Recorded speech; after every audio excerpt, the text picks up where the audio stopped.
Hello and welcome back to my channel. I am here with this week's astrology oracle reading for you. As always, I am using an event chart created for Dayton, Ohio at 11:11 a.m. This is giving us a 3-degree Aquarius sun. We have just freshly ingressed into Aquarius solar season. We have a 29-degree Aquarius moon. On Saturday around 4 p.m. Eastern Standard Time, we did have a new moon in Aquarius. So seeing Aquarius at that 29 degree just really kind of shows that we have gone through that 2 to 3 day period where the moon is in a single sign. We also have a, 19-degree Aries rising. And, it's Aquarius season, my friends. We have Saturn in Aquarius, we have Venus in Aquarius, we have all kinds of conjunctions happening up in the air signs. Or up in this particular air sign, I should say. We have a conjunction that's almost exact between Venus and Saturn. We have a conjunction that's about 4 degrees separated from the moon in Venus. That was exact probably yesterday. And then we do have an out of sign conjunction happening between the Aquarius sun and Pluto in Capricorn. So a lot of new beginnings being initiated in the sign of Aquarius at this time. Simultaneously, we're seeing that transition happening, not just with the moon ingressing into a new sign, but Pluto is right there on the edge, coursing forward, and will soon be moving into the sign of Aquarius for just a moment before it goes back in a retrograde towards Capricorn. And then in 2024, Pluto will move forward into Aquarius and will no longer, retrograde back into the sign of Capricorn in our entire lifetime. So quite a big change. And again, we get a little taste of that happening next month. But back to this week, we are seeing Jupiter in Aries getting closer and closer towards Chiron. It is at 4 degrees where Chiron is at 12. I do think that's going to be something to watch. I do think that could really open up some serious spiritual healing over the course of the next few months. And based on consultations, based on my own life, I think the timing is perfect. We also have here Mercury is still in the sign of Capricorn, moving very slowly after it's finished its retrograde. It's still not quite picked up the speed that we typically associate Mercury with. Of course, Mars, when we think of speed, we all go right to Mars mentally. Mars is still in the sign of Gemini. It is still at around 8 degrees. It won't be there for a whole lot longer because it is at 51 minutes. But it's been hanging here really for like the last, almost week now. And something that I wrote in my newsletter last week was, if you're curious where this phase of the Mars transit, what this could mean for you or what it could be bringing up, look back to like the first week of September, specifically the 3rd and 4th of September. That is the last time that Mars visited the 8th degree in the sign of Gemini before it did that whole retrograde experience through the holidays.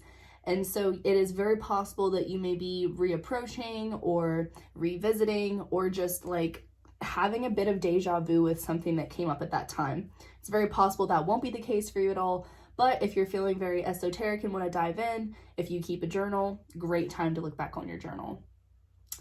A couple other things to just keep in mind. We do have Neptune at 23 degrees in the sign of Pisces. That is sextiling the Pluto placement in Capricorn.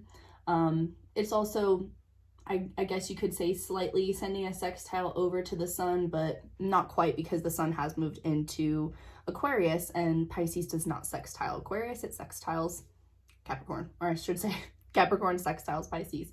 Pisces would sextile Taurus.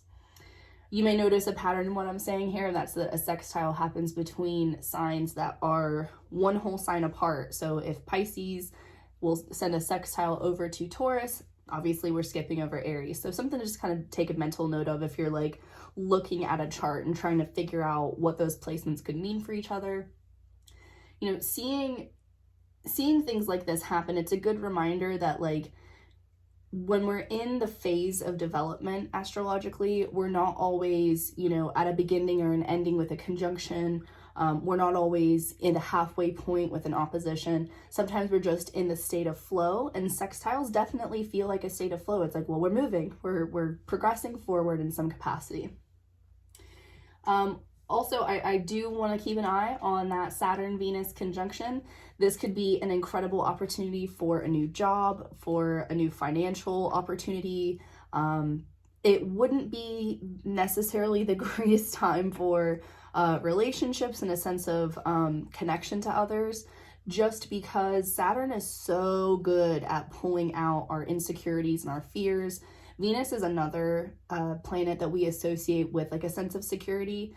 And so, you know, figure out the best way to make that energy work for you. Maybe a new relationship is the right way, but I feel like because it's happening in the sign of Aquarius, it's not as relational as it is maybe big picture. So just something to think about. You know, that can play out for all of us very differently, but nonetheless, something good to keep an eye on at this time. And I love the fact that we caught the moon in this reading at the 29th degree. The 29th degree, the anaretic degree, it's such a rich point to focus on in an astrology reading. So if you have any 29 degree placements, leave a comment below and let me know what planet, what zodiac sign, and what house you have a 29th degree. I have a Scorpio rising at 29 degrees, and I have Jupiter in Virgo at 29 degrees. So I'm all about the anaretic degree over here. As I mentioned in last week's video, we are down to hardly any cards left in front of me.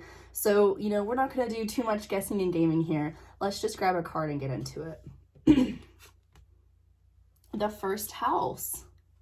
Very cool. So the first house, as you can see here, the body. The first house is often associated with Aries and Mars because it's really like coming to life. It's if you sort of think about like the spring equinox, which happens, you know, right between Aries and Taurus season, it's like things finally start to take form. They start to break free. We kind of feel our eyes creaking open a little bit. We're stretching open a little bit.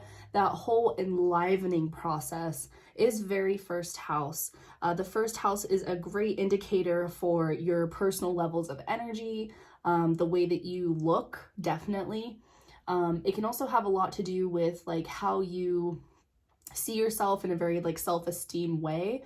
I have seen clients of mine that have like Chiron in the first house, for example, who really struggle with like body image issues. So, you know, it's a great place to kind of like morph the inner and the outer worlds. Now, the first house is opposite to the seventh house, which we associate with like relationships and the other.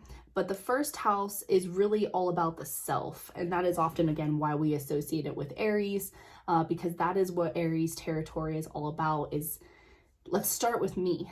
So it seems that the cards this week are definitely gearing us towards focusing on the physical self. And at that point, also considering how the mental health affects the physical body. So whenever you look at a chart and you see where the ASC or the rising sign is, that really splits up the first house and the 12th house. And the 12th house is definitely a realm where we go to like learn about our mental health, and things of the subconscious areas of our life. And then we have our rising sign, our viewpoint, our genre, as some people will say, and then we get right into the body. And, you know, thinking about what that means for, you know, again, like the evolution and development and cycles that you'll go through, is you'll always have to come back to the body. You know, as you course through your life, there are perfection years that we associate with every different house in astrology. And the first house is associated with the first year of life. It's also associated with the age 13, which is right around the time a lot of us start going through puberty and we have physical bodily changes. So yeah, there's so much that you can really kind of like, again, come back to the self, come back to the physical presence.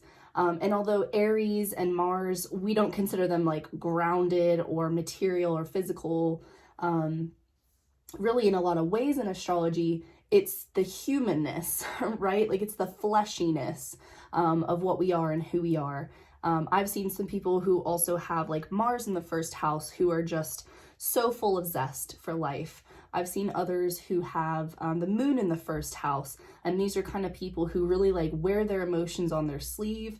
They have a very hard time physically disconnecting from their feelings. And none of these things, mind you, are good or bad, but it's information to kind of learn how to cope and treat yourself nicely, to treat others nicely, and to just have like self-awareness. Definitely as well, like if you have a luminary in the first house, like or Mercury in the first house, you're probably very, very, very, very self-aware. I don't have any planets myself in the first house, although I do have my North Node in Sagittarius in the first house. And, you know, that's a placement that you really have to kind of learn what it is and who you are over time and connecting to it. So I'm not really at that point in my life yet to feel so connected to it. But, you know, I can physically see myself in realms that aspect of my chart comes to life for me. So look at what you have in the first house. Even if you don't have a planet there, what I would do is look at what zodiac sign is ruling that house. So for me, for example, I have Sagittarius largely ruling my first house because I'm a 29-degree Scorpio rising. And so I look at the ruling planet of Sagittarius, which is Jupiter, and where is Jupiter and what's going on with Jupiter. And that gives me more insights to like what that first house experience really feels like, or, you know, what I can kind of expect to keep an eye out for when it comes to patterns or transits that could like really affect my life or your life. So for example, if you have Aquarius in the first house, then the last 2 years have probably been like incredibly depressing, and not just mentally depressing, but like physically like exhausting. Not that it hasn't been for all of us, but like experiencing a planet like Saturn transiting the first house is just like pumping the brakes on, you know, all of those first house energies that I spoke about before. So yeah, take a look at your own chart and, you know, see what's going on in your first house, the body, the first, you know, real house of the chart that we ever get to experience. Let me grab my handy dandy guidebook and get you guys a little more knowledge here. All right, so the quote is from Ramana Maharshi. I apologize if I didn't say that correctly, but Ramana Maharshi, here we go.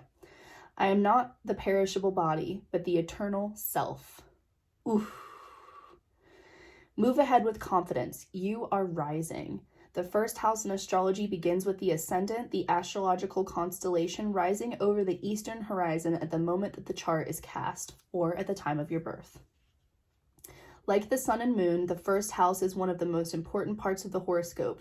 It represents your physical appearance, how your body works, and even where your strengths and weaknesses lie. It is the beginning to everything. The first house is also the mask that everyone sees first. Although the first house is the house of self, it is also the persona that you project. It's how you relate to the world first. If the first house card presents itself in a reading, you need to feel your own strength, or soon will. Although it feels natural to take over and assert your power, you may also need to pull back some of your energy. Try to not control or dominate certain situations, as they could backfire. More positively, people could feel comfortable with you now, seeing you as a leader, and they won't mind following your lead. Don't abandon your goals at this time, especially if you're just bored. You can start things with great gusto under this energy, but you must follow up and you must finish what you start. Pay attention to your health and the signals that your body is sending you. Your body is your ultimate container, the first place that your soul passes into. The first house also speaks to beginnings and starting anew.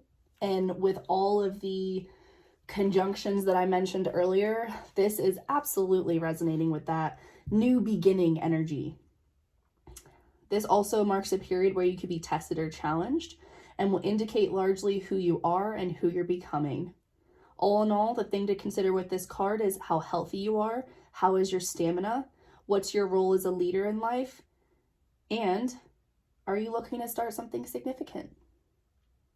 Some of the keywords with this, we have health regimens, bodybuilding, working out, the self, the concept of I am, recognition and reputation, personal strength and vitality, a solitary path, and destiny in the making. So, curious how this might relate for you. I personally definitely feel that call towards health and health awareness. That's something that even my own horoscope has been pointing out to me lately. So I'd love to know, does this first house card resonate for you this week? Are you tuning in to your own power and your physical being? That is all I have for you this week, my friends. I will see you again next week. And if you are in the Dayton area and are looking to learn some astrology with me personally, I am hosting an astrology class at Find Me in the Woods Apothecary on February 12th, all about love. So you can learn about the 7th house, ironically the opposite to this one, as well as indicators around Venus, the moon, Neptune. If you bring a partner, I can also create you a synastry chart to check out. It's going to be so much fun. We'll have champagne and hors d'oeuvres. So if you want to join us, I will include a link in the show notes below for you to check out some more information. But in the meantime, be kind to yourself and be kind to your body. I will talk to you guys next week. Bye.